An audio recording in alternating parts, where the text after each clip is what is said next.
Today, we cover Haafingar in Skyrim and all of its unmarked locations. In case you haven't seen our series before, unmarked locations are locations that aren't marked on the map, but they usually have a name in the back files or they're significant enough to the community that they deserved a name. We've already covered Eastmarch, Falkreath, The Pale, and Winterhold. So if you enjoy this content, maybe consider subscribing, because there's a lot more on the channel and more on the way. Also, if you could like the video, we'd appreciate it. It helps out the channel immensely. Is it quiet? Is it picturesque? Yeah, it is. And it's also tucked away just west of Northwatch Keep along a quaint shoreline. This abandoned camp offers a surprising abundance of resources and a serene view of the Sea of Ghosts. For those of you who stumble upon it, the camp is both a practical stop and something that will bring you nostalgia if you ever went camping in your youth. The camp features a cooking spit beside a wooden box filled with clam meat, hinting at the daily labors of its former occupant. Scattered along the shoreline are over 30 clams ready to be harvested, making it a veritable treasure trove for those gathering ingredients. With the Hearthfire DLC, the camp's bounty becomes even more valuable, as the clams can be used to prepare clam chowder, a comforting dish for the Dragonborn who gathers butter, milk, and potatoes to complete the recipe. Adding to the camp's charm, the shoreline is dotted with Mora tapenella mushrooms and nern roots, their glow and unique appearance enhancing the natural beauty of the area. Looking north from the shore reveals a breathtaking view of Castle Volkar, its dark silhouette contrasting with the tranquil waters below. Nearby landmarks like Rimrock Burrow and Icewater Jetty further root the camp within Skyrim's interconnected wilderness.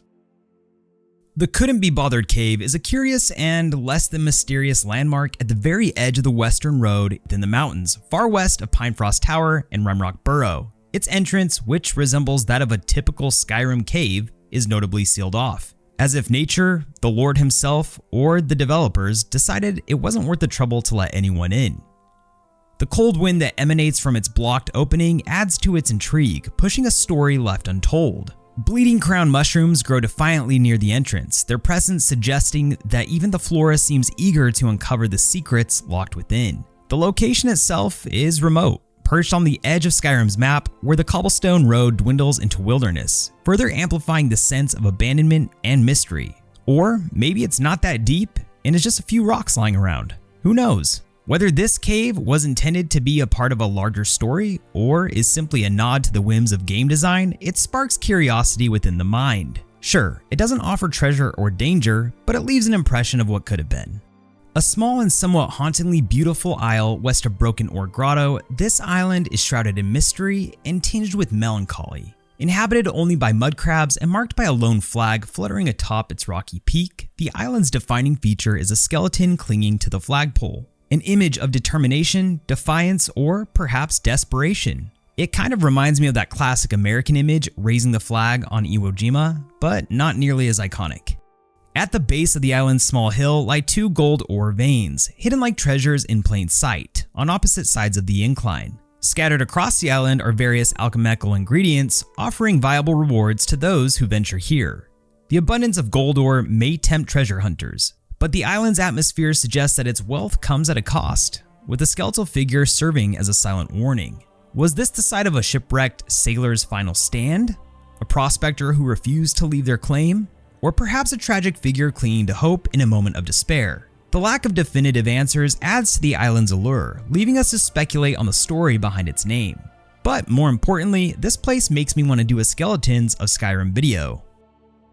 This is a treacherous location found in a gully southwest of Volskag. Here, two forsworn looters have made their lair, crafting a deadly trap to ensnare unsuspecting travelers. This place is one of brutality and opportunism, with 3 bear traps laid out strategically in the narrow pass, one of which has already claimed the life of an unfortunate Nord. Poor bastard. The camp itself is located at the eastern end of the gully. It's extremely simple but functional, and I mean extremely simple, resembling a makeshift wooden shelter that someone like Eeyore may have built. The simple tent houses a chest containing a loot, a coin purse, and 2 hay piles for resting. Despite its overly humble appearance, the camp is charged with hostile tension of its forsworn occupants, who will attack on sight, protecting their territory and spoils with savage hostility. The Forsworn ambush camp is emblematic of the Forsworn's guerrilla tactics and their relentless survival when roaming in the forest, but it's also a place that adds spice to an otherwise peaceful spot near the peaks. This site is more atmospheric than anything else, but it's nestled along the path that ascends toward the Thalmor Embassy. Veering off onto a smaller trail to the right, travelers will discover a modest Nordic shrine, marked by an ancient stone head presiding over the remnants of a burial site. The ruins, weathered by time, offer a glimpse into Skyrim's cultural history, though their secrets remain largely untold. 3 burial urns rest at the site, each being a witness to the reverence once held for the long-forgotten Nordic hero interred here. However, the urns have already been plundered, their contents taken by opportunistic grave robbers, leaving behind only emptiness of a once sacred place. But if we're being real with ourselves, of course we're going to loot the place as well. Also, a leveled weapon can be found among the ruins, a small reward for those making a pit stop to explore this tucked away location. The steps leading to the shrine end abruptly at a steep gully, offering a sweeping view of Skyrim's landscape. Even if this location doesn't offer the fanciest of rewards, I always find it a fun and pleasant surprise to stumble upon forgotten ruins when roaming around Skyrim, and this is no exception. What does pickpocketing and SaberCats have to do with each other?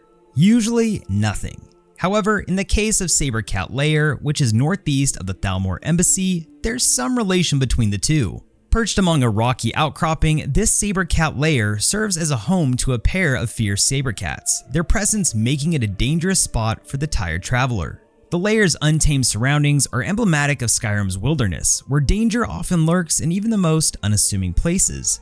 Amidst the rocks, the body of a dead Argonian lies as a warning of the SaberCat's ferocity. Behind the unfortunate victim rests a coin purse, a small and somber find for adventurers who brave the area. For those seeking to enhance their skills, the book Guide to Better Thieving can be found at this location too, offering a boost to pickpocket abilities for the opportunistic explorer. The layer also serves as a getaway to further hidden treasures. Scaling the rocks to the right, for instance, leads to another unmarked location known as Pincushion Peter, which we will get to shortly, adding an element of discovery to this otherwise hostile environment. Nearby, a Nordic burial shrine with urns and a leveled weapon enhances the mystique of this area, creating a layered narrative that ties the natural dangers to Skyrim's ancient past. Wolf dens and SaberCat layers often offer a dead body that can be looted, and this place is no exception. I don't care if layers and dens are basically the same thing in Skyrim, at least they offer skill books. If you've ever traveled along the snow path between Lost Echo Cave and Steepfall Burrow, odds are you ventured your way to this location, or at least saw it from afar. This ruined tower, now a frost troll's lair, tells a tale of survival and savagery in the icy wilderness of Haafingar. The tower itself, though crumbling and abandoned, retains a blood-spattered image against the snow-covered backdrop around you. Within its confines lies the evidence of the troll's brutal reign, the lifeless bodies of 2 deer and a fallen Stormcloak soldier, each a victim of the predator that now claims the ruin as its own. On the soldier's body rests the skillbook Proper Lock Design, and in my opinion makes a spot worth visiting. Because who doesn't love a secret location with an easy skill point increase? The Frost Troll, or another leveled beast that may reside here, is not content to wait for intruders. It often leaps down from the promontory to ambush simple travelers. The beast's presence turns this once proud structure into a place of dread, where the cries of the wind are mingled with the cries of those who have died here. The ruined tower, set against the northern wilds, is a symbol of nature's reclaiming of man-made structures. But more importantly, it serves as a place you can go if you need to quickly increase your pickpocketing skill.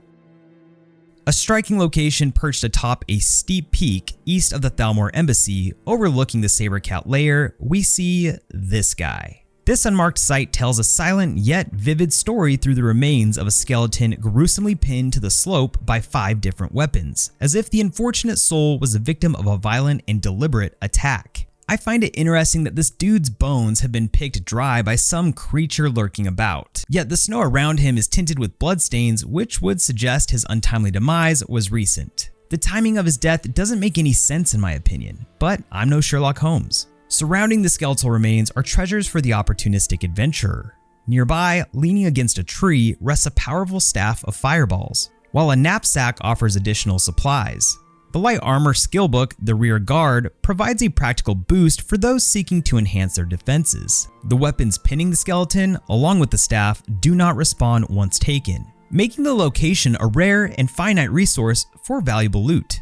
Adventurers are advised to wait until higher levels to maximize the quality of these items, though the staff itself can prove invaluable to lower level players. The ledge where Pincushion Peter lies is steep and treacherous, often trapping wildlife that spawn there, which is a fancy way of me saying The ledge at this location is too steeply angled for AI pathfinding, so any wildlife that spawn on the edge are unable to escape and can make good archery practice. I really wish I would have known this back in 2011 when my first playthrough character was an archer. It would have saved me loads of time, but you live and you learn. The skeleton's placement and the violent tableau invite speculation. Was this an execution, an act of revenge, or the work of a deranged mind? One thing's for sure. Pincushion Peter has one of the more scenically gruesome deaths within the game, which makes it all the more fun to find if you randomly stumble upon the site. Found southeast of Pine Moon Cave and nestled beneath a large rocky outcropping, this secluded den serves as the home of a solitary bear, a worthy guardian of its territory and a symbol of the Rim's untamed outside. The scene, as with any lair or den, is simple. Scattered around the lair are the remains of the bear's prey, which includes the lifeless body of a bandit who clearly underestimated the dangers of the region. Which reminds me, didn't we just mention that these lairs and dens usually have a lootable body? The outcropping's natural shelter and the bear's commanding presence create a sense of primal dominance, as if the predator has claimed the patch of Skyrim as its own, undisturbed by the chaos of the outside world. The Pine Moon Bear Lair is not marked by grand treasures or sprawling lore, but it does reuse the familiar trope that Bethesda uses where we see the dead bandit or wary traveler splatted across the beast's rocky domain. On the outside, the cave is small, unnoteworthy, and yet it's a nostalgic spot ruffled beneath the Thalmor embassy. This cave is actually worth mentioning because it serves both as a hidden escape route and a den of danger. It's accessible through a trap door during the quest Diplomatic Immunity or by a narrow, concealed entrance northwest of the embassy. The cave is also part of the quest No Stone Unturned. We don't usually include locations that have quests connected to them, but this one felt a bit nostalgic and we wanted to just throw it in. The cave's primary inhabitant is a formidable frost troll, which makes sense as frost trolls do love their caves. Amid the gloom lies the lifeless body of a conjurer, a silent victim of the cave's perils. The pitiful mage holds items of value, including a leveled spell tome or a staff, and nearby the illusion skill book Before the Ages of Man awaits discovery. For those on the No Stone Unturned quest, a Stone of Baranzai can also be found here, unless it was previously retrieved from the Thalmor embassy, which in that case it won't appear. Despite its small size, Reeking Cave is rich with narrative and detail, and it ultimately ties to the game's lore. Looking up from its depths reveals an imposing drop, a visual contrast to the trapdoor entrance above, which doesn't make sense since the trapdoor normally wouldn't imply that it's quite a ways down. Whether escaping the embassy under the cover of night or stumbling upon its hidden entrance during exploration, Reeking Cave offers a connection to key quests, making it one of the more memorable waypoint caves in the Dragonborn's journey through the icy expanse. Make sure you're subbed, because we'll be covering Hjalmarch in the next one and you don't want to miss out on those. They get pretty crazy. Remember guys, enjoyed time is never wasted time, and we'll see you in the next.